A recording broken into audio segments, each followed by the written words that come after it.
I wish I could jump in the old time machine, the old DeLorean, fire up the flux capacitor and go back to when I first got started in 2000 to 2002. I wish I had heard this presentation. I wish I had heard somebody share these insights on this presentation. I would have looked at real estate a little bit different. Now, I've been sharing this plan for quite a while now. And interesting of note is that I have some unpopular and there's some controversial topics that I'm about to share with you here as well. And I don't know why they're controversial, and I don't know why people will argue with me, and it's totally fine. Everybody has a different strategy and everyone has a different plan on what they're going to do within their real estate investing. And you have your plan, I have my plan, you have your risk profile, I have my risk profile. You are in a different phase in your career, I'm in a different phase in my career. So we're all different, we're all unique. But what I'm going to share with you is from my perspective of doing this for 25 plus years. I'm going to share with you the lenses that I look at through this from there of just helping out tens of thousands of real estate investors, plus also being full-time in this business for pretty much 25 years myself. So that's what I'm really going to share with you, is I'm going to share with you some unpopular and controversial topics. Okay, so first and foremost, unpopular topic number one is this will take time. I'm not here to sugarcoat this in any way, shape, or form. This will take time. This will take work. This is slow and steady. It will be difficult. It will be challenging. You won't know what you're doing. You'll be pulling your hair out some days. But sometimes you have to start before you're ready. And sometimes you just have to lean into the unknown. And sometimes you just have to grow the wings on the way down. But I'm here to tell you is this is going to take time. It's going to be difficult. It's not going to be easy. And, most people out there, when they're, if somebody was ever trying to share something, a marketing system or a marketing message, all they want to do is they want to do how easy it is, how simple it is, how fast it is. And here's the amazing results you're going to get in no time.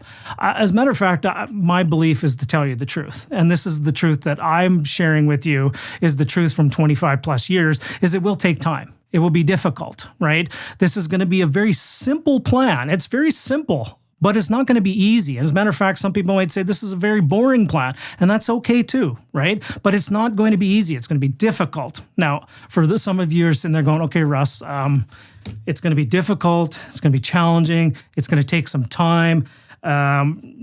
You're not really selling me on this whole game of real estate, and you're not really selling me on this whole pension plan thing here, Russ. Stick with me right through to the very end. So here's the thing.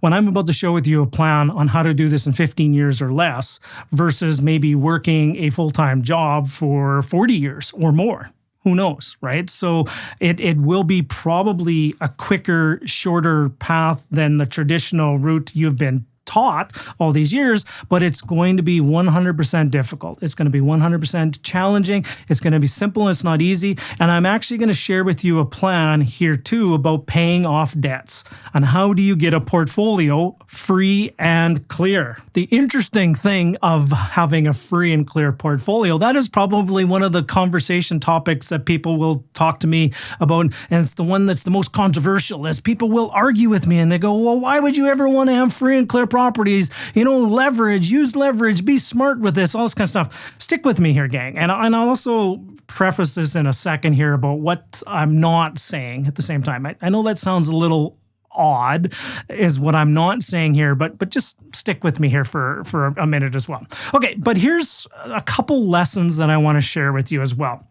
Now, maybe you've heard the old term, the refi till you die program. So here are a few painful lessons that I have learned. I subscribed. I was full on 100% hook, line, and sinker of the refi till you die program. Literally is, man, I've got this portfolio of properties. I've owned it. Holy moly, I'm into it 6 months in. It's got $20,000 of equity. Who's got an RSP? Where could I suck all that equity out? And then you call your mortgage broker back again and you just pull every dollar out. It's like literally the refi till you die program. And a lot of people are on that. And I was on that program, and I'm going to share some of the lessons that I've learned from being on the refi till you die program.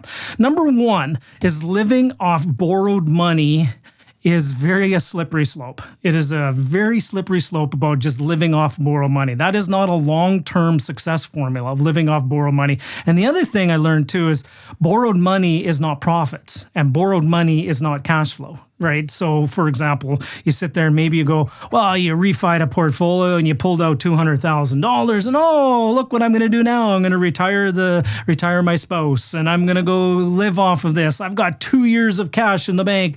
And, you just sit there and you live off of the borrowed money. And that's not a recipe for success. It really isn't. And ask me how I know that, right, is one of the biggest mistakes I made was living off of borrowed money, which is a very slippery slope, and it's on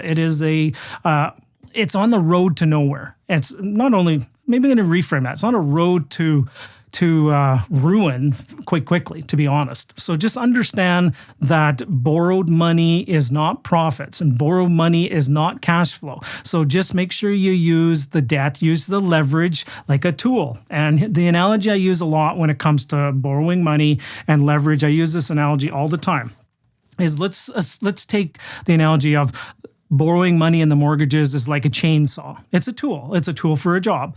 And a chainsaw in the hands of a professional, a lumberjack, a chainsaw in the hands of somebody who knows what they're doing, literally can make a log house.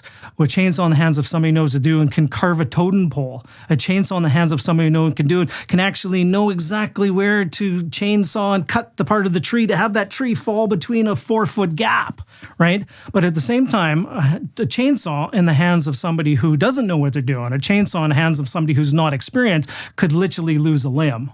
Okay, so there's the best analogy I would use with this. It is a tool for the job. Now, the other things I know very quickly as well is markets and rates shift. When I'm recording this one, we're in a part of the rate cycle where rates have gone up. They've actually significantly gone up. They've plateaued for now. Who knows if they're going to go up again or if they might go down again, but rates are actually high. You can't always rely on cheap free money.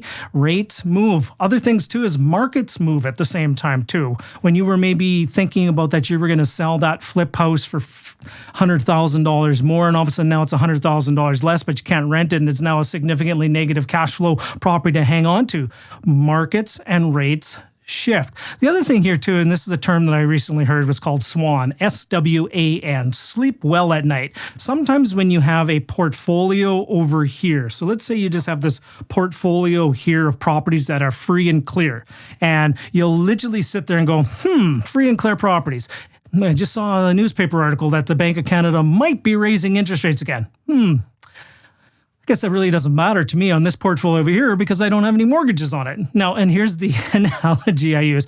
So let's just say you go into your friendly Starbucks and you're in that Starbucks having a cup of coffee with a friend, and you have a portfolio over here, and I'll share the numbers with you in a second, and you have this portfolio over here that's free and clear, and your friend has the same size of portfolio, and it's levered up to 80% loan to value, and maybe the values are starting to come down. Maybe it's not only 80% loan to value, maybe it's like 85, 90% loan to value now, and all of a sudden you're having your coffee. First of all, the person who's levered up to 80, 85% is on like their fourth cup of coffee and they're just jittery and they're going, oh my goodness, what do you think is going to happen with the interest rates? What's going to happen with the interest rate? What do you happen over here? What do you think the Bank of Canada is going? Oh, that dang Tiff Macklin. Oh, I'm so tiffed at him. Oh, I'm so tiffed at Tiff, right? And then, so then the other person is sitting there sipping on a tea, right? And having a tea with, pinky up, if you will. Ooh, pinky up and having the tea. And they're going, interest rates. Yeah, maybe they are going up. I honestly don't know. I don't have any mortgages on these properties over here. But you know what? I actually hope the interest rates go up.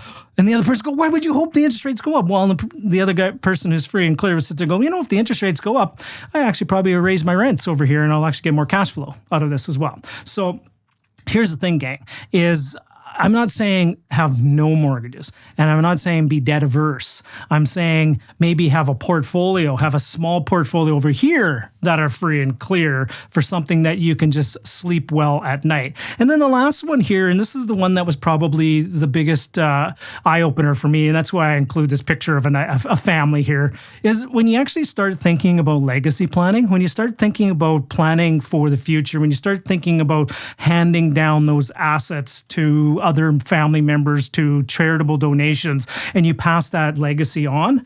Do you want to pass on a portfolio that might be free and clear, or do you want to pass along a portfolio that's levered up to the nines and it's significantly up to the eyeballs in debt and mortgages? So if you're thinking about legacy, if you think about planning that, eventually you want to have a plan to have all those mortgages paid off.